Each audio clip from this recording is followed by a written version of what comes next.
So no matter what kind of essay that you write, so in this video I'm going to go over week 1 quiz. So all the essays that you write all have the same basic structure. No matter what kind of essay you write, the 3 parts of an essay are the introduction, the body, and the conclusion. The number of the paragraphs in an essay depends on the essay structure and how many points of support you include.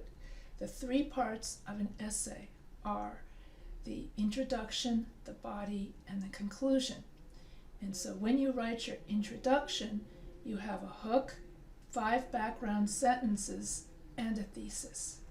So in the hook, you want to grab the reader's attention by writing an interesting fact or a quotation mark. Then after the hook, you write 5 background sentences that describe why your thesis is important. So no matter what kind of essay you write, you're going to have 5 background sentences. That's going to be your supporting sentences. Then you're going to have a thesis statement. Your thesis statement is the main idea of your essay, and your thesis statement is going to be the last sentence of the first paragraph. So the thesis is the main idea of the entire essay.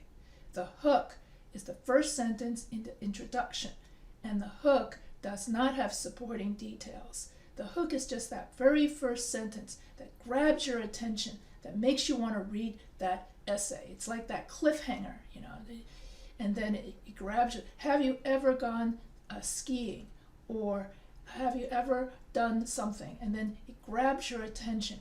John was about to jump over the bridge, and then as you read that one sentence, that very first sentence, it grabs your attention. So when you have that hook, it hooks the reader into the essay. So when we write a hook, we don't have any supporting details. We have the supporting details is in the 5 background sentences.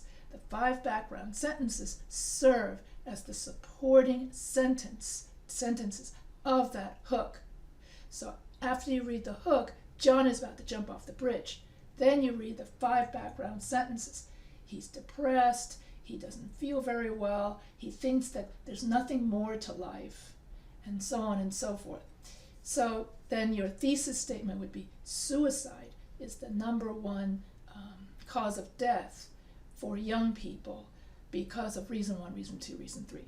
So basically that's the introduction, the hook that hooks you. You say, oh, someone's about to jump off a bridge. Then you have the 5 background sentences stating that person's story of why he wants to jump off that bridge. Then you have your thesis statement where you say, okay, the 3 reasons why John wants to jump off that bridge is because. And so your thesis statement would then have the topic, opinion, and reason. And so here you have exercise. So the thesis statement acts as a roadmap for the entire essay. And so the conclusion paragraph, and then after you have your introduction where you introduce the topic, then you have your body paragraphs. So the 3 body paragraphs represent the 3 reasons of your thesis statement. So let's give an example. Exercise, this is the thesis. Exercise, which is the topic, has many health benefits. This is the opinion, including increased blood flow, weight management, and improved mental health. And so here, increased blood flow, then paragraph 2 is going to be about increased blood flow. Weight management, paragraph 3 is going to be about weight management. And then improved mental health, paragraph 4 will be about improved mental health, so that your 3 body paragraphs reflect the 3 reasons in your thesis statement. So if you have 3 reasons, then you have 3 body paragraphs. And so therefore, the number of paragraphs depends on how many points of support you include in your thesis statement.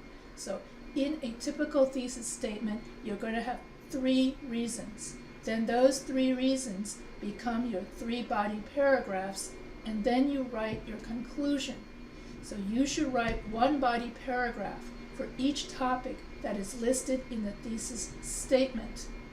And then in your conclusion paragraph, you're going to have 3 parts. You're going to repeat the thesis statement as the first sentence. Then you're going to summarize the essay in 5 sentences. So here you have, so the conclusion paragraph summarizes the main points of the essay, restates the thesis, and ends with a strong statement, such as an opinion, prediction, and suggestion. And so, and when you use quotations, you can use a quotation in a hook, in your supporting sentence, or in a conclusion. Quotations add variety and back up your thesis. Therefore, a quotation like "exercise is good for health" can be placed as supporting details in a body paragraph, the hook, and as a final sentence of the essay. So whenever we use quotations, we are using a direct quote. And so when we use a direct quote, I could put a direct quote like 70% of Americans are overweight. So I can put, and then I would put in the author, the date, and the page number. And I can put this quote in the introduction, I can put it in the body paragraphs, and I could put it in the conclusion. And so, and I could also place it as a hook. So quotation marks, quotations can be used in the introduction, the body paragraph, the conclusion, and the hook. So when we use a quotation, we back up our thesis and make our paper sound more credible. So when we use a quotation, we just use one quotation per paragraph, one direct quote per paragraph. So this is all you need to know for your week 1 quiz. So if you have any questions, feel free to email me anytime.